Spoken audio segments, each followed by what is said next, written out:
To Khaleja మళ్ళీ మన త్రివిక్రమ్ సినిమానే. నాకు తెలిసి పూరితో ఒక సినిమా, గురూజీ మళ్ళీ బెస్ట్ రైటింగ్ తో ఇంకొక సినిమా తీయాలని ఉంది.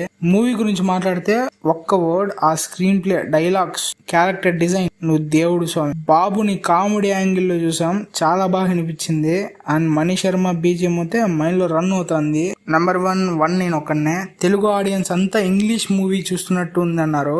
And brilliant experience film. And ఒక డిజార్డర్, డిప్రెషన్ ఉన్న హీరో, దట్టు ఒక రాక్ స్టార్ క్యారెక్టర్ పుల్ చేయడం అంటే చాలా కష్టం. అండ్ చాలా సాడ్నెస్, కన్ఫ్యూజన్ సూపర్ గా పర్ఫామ్ చేశారు మహేష్ బాబు గారు. అండ్ ఎమోషన్ సీన్స్ ఉంటుంది, దిత్తుగా చేశారు ఈ మూవీలో. డిఎస్పీ ఆల్బమ్ అయితే block buster. Special mention Sukumar. ఆ రైటింగ్, ఆ స్క్రీన్ ప్లే పర్ఫెక్ట్ గా సెట్ అయింది. ఇంకోసారి ఇలాంటి మూవీ రావాలి. నెక్స్ట్ మూవీ ఏదంటో తెలుసు కదా, కలెక్షన్ రికార్డ్ అవన్నీ వస్తాయి, మ్యాటర్ కాదు. ఒక మంచి ఎక్స్పెరిమెంట్ మూవీతో హిట్ కొట్టాలి.